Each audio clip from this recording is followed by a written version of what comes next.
ମିଳା ପଢିକି ଆଇଲୁ ପଢିକି ଆଇଲୁ।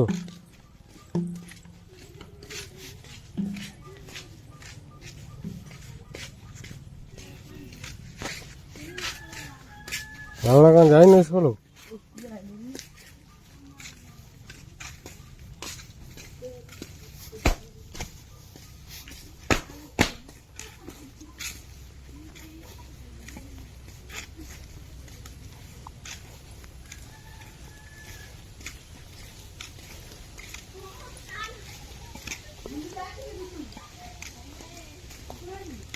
ଗବୁରି ପଢିକି ଆଇଲୁ? ରାଧା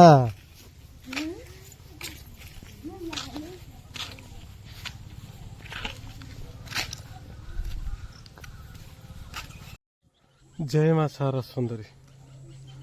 ଚାଲନ୍ତୁ ଦେଖିବା ଆଜି ଆମ ପ୍ରକୃତି ବିଷୟରେ। ଦେଖନ୍ତୁ ଆଜି ଏ ପୃଥିବୀ ପୃଷ୍ଠରେ ପ୍ରକୃତିକୁ ନିନ୍ଦା ଦେଉଛନ୍ତି। ପ୍ରକୃତି ଆମ ପାଇଁ କ'ଣ ନ କରିଛି, କ'ଣ ନ ଦେଇଛି। ଦେଖନ୍ତୁ ଏଠି ମାଛ ଗଡ଼ିଆ ରହିଛି।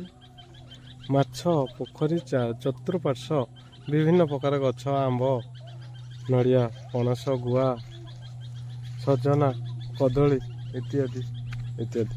ଏକରେ କେନାଲ ରହିଅଛି। କେନାଲ ବୋହି ଯାଇଛି। କେନାଲ ପଠାରେ ଗାଈ ଗୋରୁ ମଧ୍ୟ ଚରୁଛନ୍ତି। ମାଛ ଦେଖନ୍ତୁ ଏଠି ବସବାସ କରୁଛନ୍ତି ମଧ୍ୟ ଏ ପୋଖରୀରେ ମାଛ। ଏଠି କେନାଲ ବନ୍ଧଟିଏ ରହିଅଛି।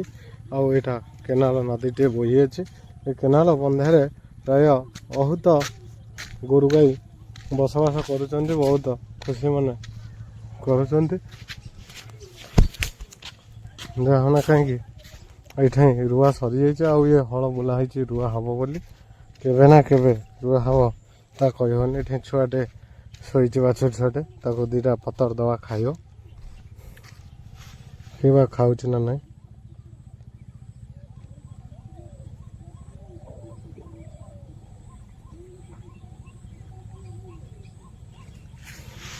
ଖାଉଛି କି ନାହିଁ ଦେଖିବା। ସେ ପତର ତାକୁ ଭଲ ଲାଗୁଛି ନା ନାହିଁ।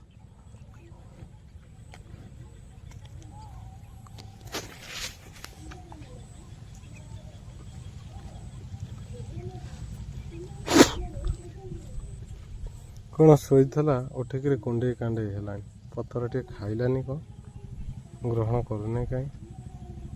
ମୋ ପସନ୍ଦ ଲାଗୁନି କି, ତା ଖାଇବା ଯୋଗ୍ୟ ନୁହେଁ କି, ତା ନ ହେଇଥାଇପାରେ। କି ଲେଟ୍ରେ ଖାଇବ, କ'ଣ କରିବ ମୁଁ କହିପାରିବିନି। ଆଉ ସେକଡ଼ରେ ଆମର ରହିଅଛି କିଛି ଗାଁ ଗଣ୍ଡା। ପ୍ରକୃତିରେ ବିଭିନ୍ନ ପ୍ରକାର ରହିଅଛି। ଏଠି ଧାନ କିଆରିକି ଆମର ଏ କେନାଲରୁ ନାଳଟିଏ ବାହାରିଛି। ଏଗୁରା ସବୁ ରୁଆ ହେଇକିରି ଆସିକି କଳା ବୁଲିଲାଣି। ବୁଦା ଧରିବା ହେଇଗଲାଣି।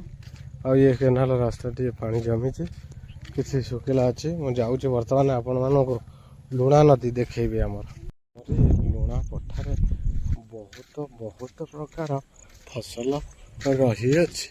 ବର୍ତ୍ତମାନ ସମ୍ପୂର୍ଣ୍ଣ ଭାବେ ଘାସରେ ପରିପୂର୍ଣ୍ଣ। ଆଉ କିଛି ଦିନ, ମାସେ କି 2 ମାସ ଭିତରେ ପୁରା ଜବର ଘାସ ହୋଇବ।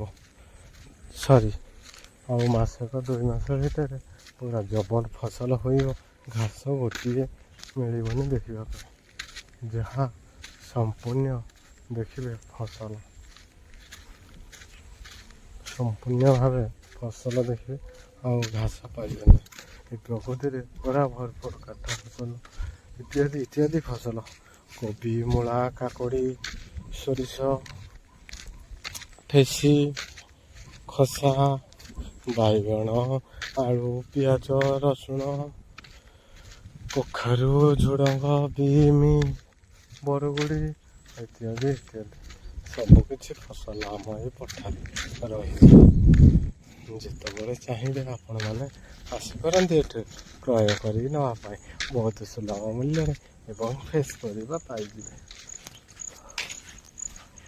ହଁ, ବରଗଛ ବି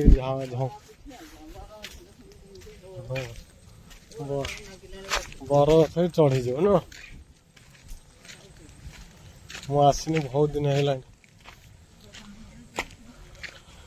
ଲୁଣା ପଠାକୁ ମୁଁ ବହୁତ ଦିନ ହେଲାଣି ଆସିନି।